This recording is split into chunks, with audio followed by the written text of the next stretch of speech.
भारत में फेज 1 और फेज 2 में लॉकडाउन को लागू किया गया और कुल मिलाकर 40 दिन तक लॉकडाउन चला।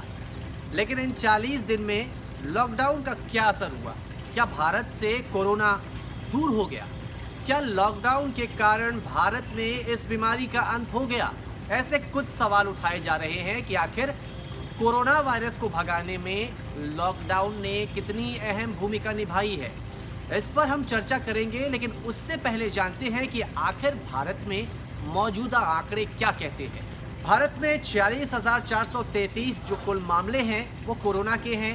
इसके अलावा रिकवरी जो है वो 12,727 हुई है। अगर बात करें कोरोना से मौत की तो 1568 मौत यहां पर कोरोना के कारण हो चुकी है। भारत में 25 मार्च 2020 को लॉकडाउन को लागू किया गया था और जो दूसरा फेज है वो 3 मई 2020 तक चला। लोगों के बीच ये उम्मीद थी कि भारत से कोरोना का नामो निशान इस लॉकडाउन के कारण खत्म हो जाएगा, यानी कि भारत से इस बीमारी का अंत हो जाएगा। लेकिन मामले कुछ उल्टे ही दिखे, क्योंकि भारत में जो केसेस थे, जो हर दिन केसेस आ रहे थे, उनकी संख्या लगातार बढ़ने लगी। अब ऐसे में सवाल उठने लगे कि आखिर ऐसा क्यों? 30 अप्रैल 2020 तक हम कोरोना के एक्टिव केसेस की बात करें तो ये आंकड़ा था 24,162 का। वहीं 4 मई 2020 तक कोरोना के कुल एक्टिव केस भारत में दर्ज किए गए 32,138, यानी कि 4 दिन के अंदर करीब करीब 8,000 केसेस बढ़े। इसके अलावा अगर हम बात करें मौत की तो 30 अप्रैल 2020 तक जो कोरोना से मौत का जो आंकड़ा था वो 1075 था और 4 मई पहुंचते पहुंचते ये 1500 को करीब कर गया।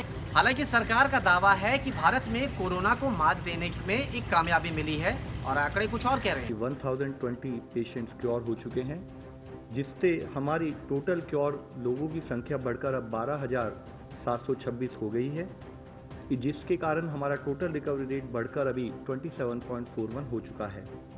Total 32,138 cases active medical supervision में हैं। पिछले 24 घंटे में 3,900 एडिशनल केसेस कंफर्म नोट किए गए हैं। सरकार कहती है कि भारत में कोरोना के जो केसेस हैं उन पर हमने काबू पाया है, लेकिन आंकड़े जो हैं उसका कुछ और ही कहना है। पिछले 24 घंटे की बात करें तो 3900 केस पूरे भारत से सामने आए हैं। अब ऐसे में सवाल उठता है कि लॉकडाउन का फ़ायदा क्या हुआ? देखिए, इसका सीधा सा जो जवाब है वो ये है कि लॉकडाउन कोरोना बीमारी को खत्म नहीं कर सकता है। लॉकडाउन बीमारी का इलाज नहीं है। हाँ, लॉकडाउन के कारण कोरोना को फैलने से ज़रूर रोका जा सकता है। अगर लॉकडाउन देश में लागू नहीं होता तो भारत में जो कोरोना के जो फैलने की जो रफ्तार है वो बहुत तेज़ होती। अभी जो पिछले 24 घंटे में 3900 केस आए हैं, या पिछले कुछ दिनों की बात करें जो 2000 केसेस हर रोज़ सामने आ रहे थे, ये आंकड़ा कहीं ज़्यादा होता अगर लॉकडाउन को लागू नहीं किया गया होता।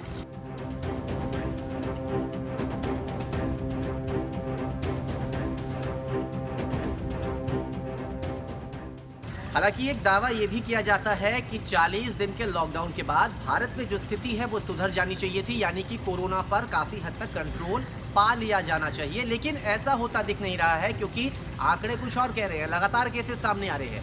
ऐसे में हमने कुछ दूसरे देशों से भारत की तुलना की कि शुरुआत के जो 40 दिनों को लॉकडाउन उन देशों में था और भारत में जो है इसमें आंकड़े क्या बताते हैं। इसमें हमने स्पेन, इटली और साथ ही साथ चाइना को शामिल किया और इसकी जो कंपैरिजन है वो भारत से की। बात करें स्पेन की तो स्पेन में शुरुआती दौर में आंकड़े बढ़े, लेकिन 40वें दिन आते आते, यानी कि लॉकडाउन के 40वें दिन आते आते जो number of cases per day थे वो कम हुए। कुछ ऐसा ही हुआ इटली में कि 40 दिन के बाद जो number of cases per day थे वो कम हुए। चाइना में भी कुछ ऐसा ही हुआ। लेकिन भारत की बात करें तो लॉकडाउन लागू होने के बाद 40 दिन गुजर चुका है, लेकिन जो number of cases per day है उसकी रफ्तार ऊपर बढ़ रही है।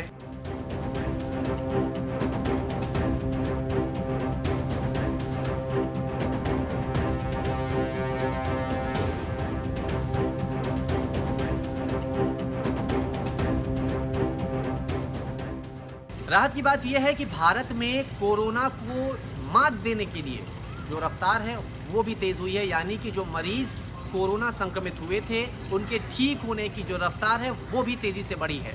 लेकिन सवाल हमेशा से उठते आए हैं कि लॉकडाउन का भारत में फ़ायदा क्या हुआ है।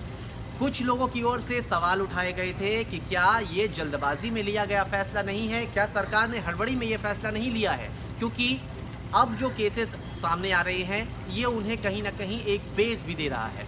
लेकिन इसका सीधा सा एक दूसरा अर्थ भी निकाला जा सकता है, वो ये है कि शुरुआती दौर में जो टेस्टिंग थे वो कम हो रही थी, लेकिन अब जो number of testing per day हो रही है, यानी कि जो मरीजों की जो जांच की जा रही है उसमें तेजी आई है, उनका जो आंकड़ा है बढ़ा है, तो जाहिर तौर पर केसेस मिलने की रफ्तार भी बढ़ेगी।